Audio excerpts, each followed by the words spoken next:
What is going on, EDC fam and knife enthusiasts? Mental Health EDC guy here.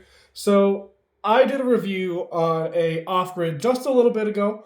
It was the Viper V2, and then I also reviewed the gigantic Stinger XL.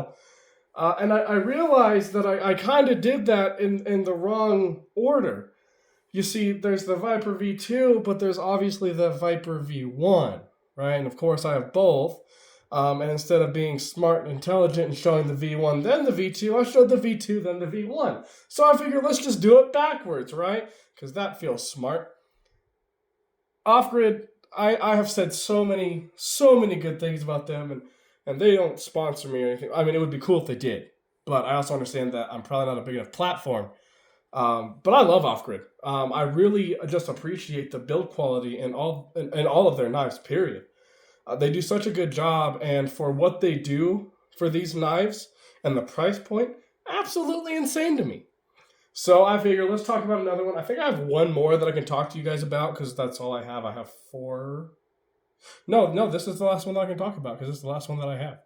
But let's talk about it. Talk about what I like about it, maybe what I don't like about it. Maybe there's a reason they made a V2. I mean, probably. So let's sit here and talk about the Viper V1. This thing is it's a little bigger. The carry profile it's pretty big. It's pretty comparable to. Funny enough, I have it sitting right here. It's pretty big compared to the. Actually, it's thicker. It's way thicker than the Stinger XL, and just a hair shorter. I mean, not by much. So this was the second. Yeah, this was the second off-grid that I ever purchased.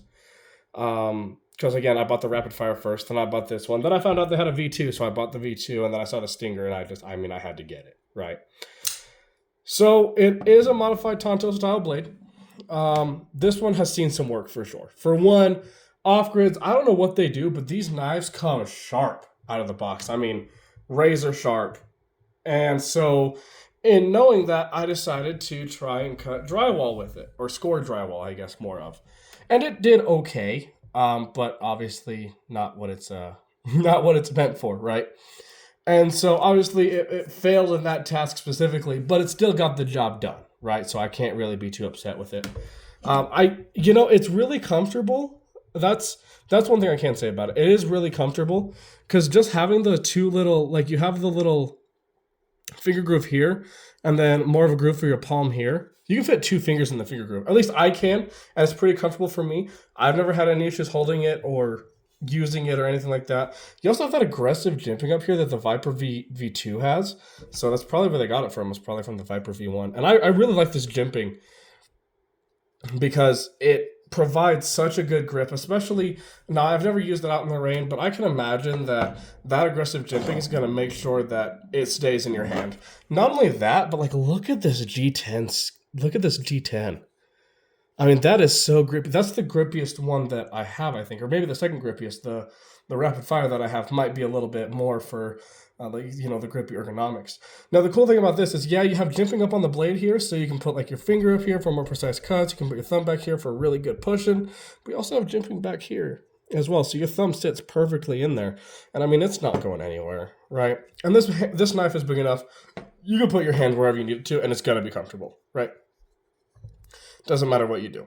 So let's get a little bit into it. So you have that black stonewatch finish on the D2 steel. I'll get more into that in a second. You have, I believe, a flat grind on the main edge and then the Tanto tip edge there. Now, I've talked before, and I'm so glad I figured this out on camera. The reason why I like modified Tonto is because I really like spear point. So having a modified Tonto kind of makes it seem like it's a spear point, right? Just a triangle instead of a circle or an oval, I guess. I think that's like the best shape to compare a normal spear point to is maybe an oval or football. I don't know. But yeah, I found that I do like the modified Tontos. Not a huge fan of just the normal Tontos, but I'll still use them. I mean, I'm not going to throw them away, right? Because when I was a kid, I used to buy a lot of Tonto style. I liked how aggressive they looked. I liked how tactical they looked. Now that I've gotten more into my journey, I've realized that I don't really like normal Tonto as much. I prefer like a drop point or a spear point or a clip point. That's just me personally. I do also really love Harpoon. But off-grid, I love how they're USA made. And this knife, I believe, is $90. And you're getting a whole lot of material for it. Because, I mean, you got the full steel liners, you got the deep carry pocket clip, and super comfortable G10 scales. I can't get over how comfortable these G10 scales really are.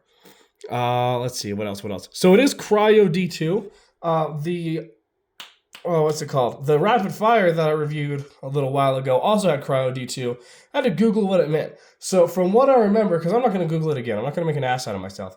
From what I remember, normally your heat treats are super hot, obviously. I believe it either, try to remember now, it either goes through a cold treatment instead, or it goes through a heat treat and then a cold treat. But I want to say it just goes through a straight normal heat treat. Which apparently helps with better edge retention and stuff like that. Their D2 is absolutely amazing. Like I said, I use drywall with this. Let me go grab a piece of paper. I'll show you how sharp it is. I haven't sharpened it. Got my nice super white piece of paper here. Let's just see. Oh yeah, I mean, obviously not like a razor's edge, right? But it's pretty close.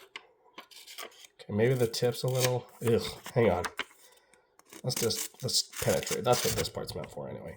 So I mean, of course it's not, like I said, it's not razor sharp. It's probably not gonna shave your arms anymore, but it's still pretty sharp, right? Like I said, and I was using this for drywall for a day, so nothing crazy, but definitely more of an abusive thing you can do with your knives. The other thing to note about this, it is assisted. So if you don't like assisted, just keep that in mind. I don't mind assisted personally. There's not a lot that I mind about my knives. Obviously, like assisted, like you're gonna lose that fidget factor, and that's about half the reason why people collect. And I know that's kind of my reason, or part of my reason is it's something dangerous to fidget with.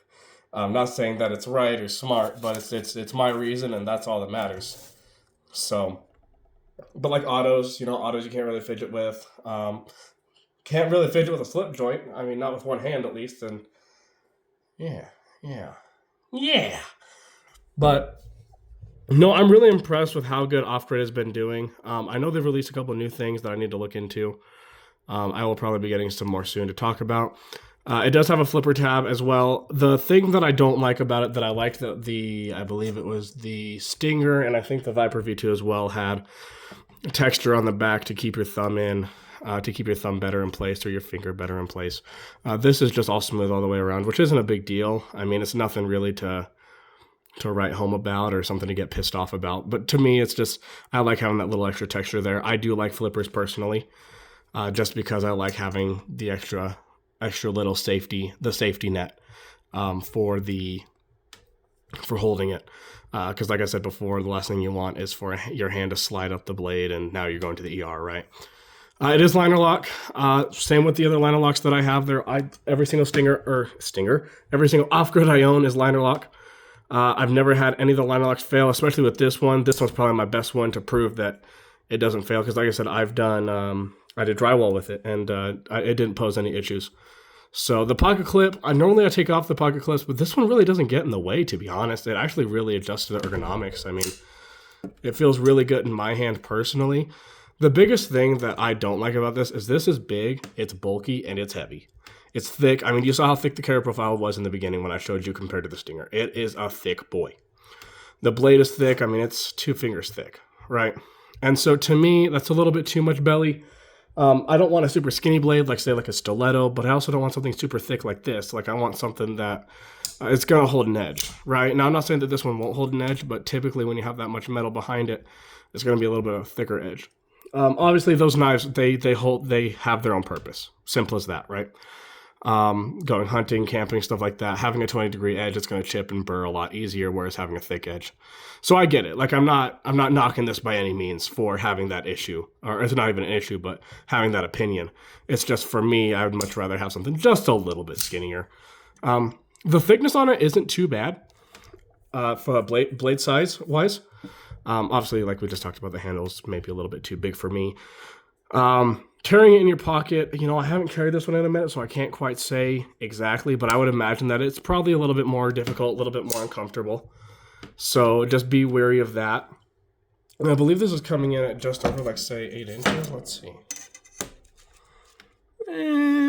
Yeah, about 8 inches. 8.25 maybe. You got 4 inches of blade steel and 3 5/8 on the cutting edge. So I mean, it's definitely got some. It's got some redeeming qualities. I mean, I'm not saying don't go buy this. Like, if you want this and you think it interests you, 100% go and get it, because it's gonna serve you just fine. And I mean, for under $100 and you get all this, this is built like a tank. That's honestly what caught my eye with Off Grid first. I like knives that feel like they can go to work, right? Some things just aren't going to be able to do that, like the Demco 8020.5. I love the Demco. I carried it for months, and then, well, okay, maybe not months, but like I carried it for a straight month, just nothing replacing it. But it's a more simple slicer, right? And I still love my Demco. I will always cherish my Demcos that I do have. But this is like comparing apples to oranges, right? When you're comparing Demco to like an Off Grid, because Off Grid feels like it's ready to work. I mean, it feels bulky.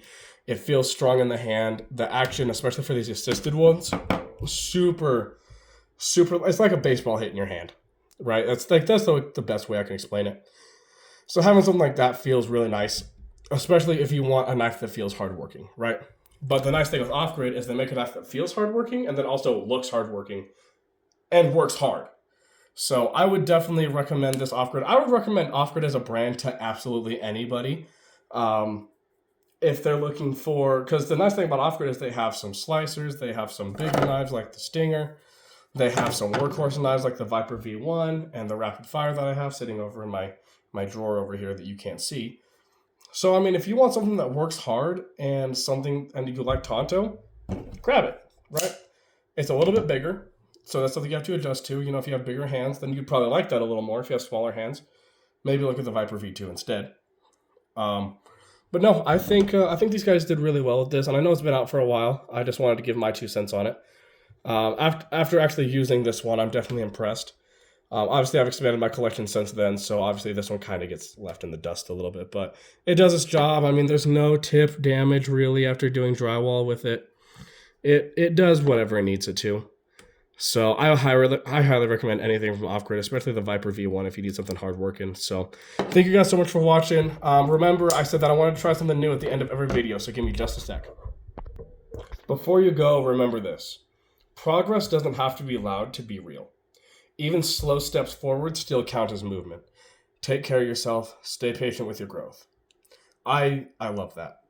Because a lot of us, and myself included, I think we see growth as something that it needs to be done by leaps and bounds. Honestly, 1 step, 1 inch, one small crawl forward, it doesn't matter. It's still growth, and you need to recognize yourself for being able to grow that much. I am so proud of you guys. Hang in there. Thanks for watching. Make sure to follow me on TikTok and Instagram. Subscribe to me on YouTube if you haven't already. Make sure to like and share my videos, and I'll catch you in the next one. Have a great rest of your day.